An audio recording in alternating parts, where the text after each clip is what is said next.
It is very sweet that in some musical moments and emotional moments there will always be comrades who are helping each other. Even though it also is a wonderful mix of comedy and action in these scenarios as well. Once again, the Dr. Stone anime really brings what they can bring in the right situation. This is me, the angry anime fan, here to bring you episode 13. I think we are about halfway through this season. Don't know how long it's going to be, but this is gonna go faster than I probably think it's going to be. But most of all, we learned some non-important things here. First of all, with the gathering of the gas, they all have the most finishing ingredient except one, so they all begin to mix it up, including ammonia. Although when Senku gives the long explanation on how to do it, Kwaku of course reacts with a little bit "Are you kidding me?" face. Who can blame them? All they lack now is alcohol, and the quickest way to get alcohol is actually by winning the tournament. And so the tournament of fight begins. Kwaku has signed up as well, although she is a woman, and of course a sister of Ruri, because one of the judges is actually having the argument, as long as someone is over 18 and single, then can still participate. Even the chief is pointing out how ridiculous that kind is, especially if you don't even understand that thing.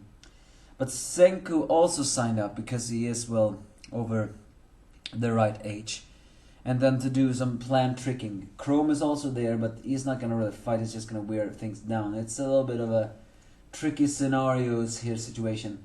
Of course, Ginro is along with that, but Kinro do not like it. But in the end, if that increases Ruri's survival, Kwaku goes along with the scheming plan as well.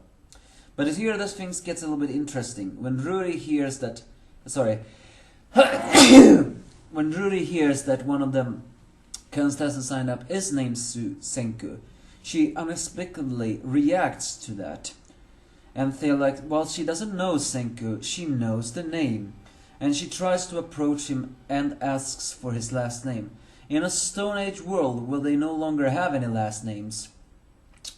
That is actually kind of interesting. Of course, her sickness takes a hold before she can ask that. The tournament begins, and Magma is the biggest threat, and he is to face Kinro in the first round. But then Mantle, the scheming, disgusting-looking guy who is Magma's sidekick, reveals that that Suika is in trouble and is probably drowning. Kohaku, believing the lie, and especially also that she practically sees little Suika as a little sister, immediately tries to chase down the river to find out that way. In truth, Suika is not drowning, but she is tied to a tree. She managed to free herself thanks to some trickery, and gets to a pole where she sees Ginro's fight, and realizes that he is squinting his eyes, and thus has the same sight as she does.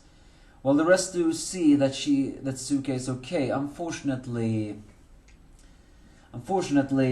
Kwaku won't find out anytime soon.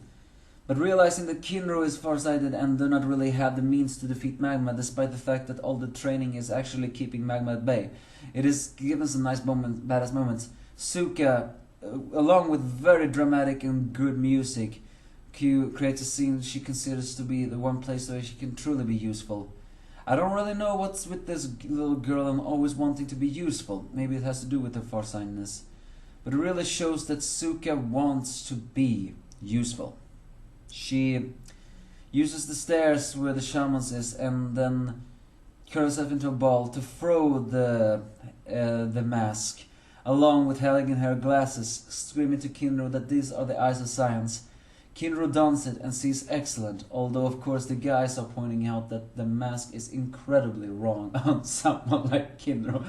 But with that mask he successfully managed to keep Magma at bay, but it's not exactly known if he can defeat it yet. Well, regardless, that is this episode. And yeah, once again, I cannot stretch how good the music of Dr. Stone is in situations when it calls for it. This here really nails it. The suspenseful music with Suika through the mask, as well as the performance in there that Suika really understood Kinro's dilemma in here and was willing to give up her own mask, therefore her own perfect eyesight, just so Kinro could have a chance. And the fact that also that although it was a lie, the fact that Kohaku was very worried that Mantle was telling the truth really shows how much she cares for Suika. Alas, though, Suika was okay. But this may very well take Kohaku out of the tournament if she cannot get in time. I wonder if she can. But yeah, nice suspenseful moment here. The tournament is there. They are almost done. All they need to do is get the drink and all. But we'll see how that goes, won't we? That's basically this episode. Again, the music, wonderful. Suika, she is wonderful. As so is Kohaku, although she didn't do much, she tried to save Suika. That is wonderful. Senku, well, he's just his rude Thelma says. But he's still pretty funny moments in this all. Of course, we must give praise to Kinro. All being a strict for rules, the fact that he's saying that he has the world on his shoulder and he fights for his friends. I have to give mad props to the guy. So give me your thoughts, if you have any.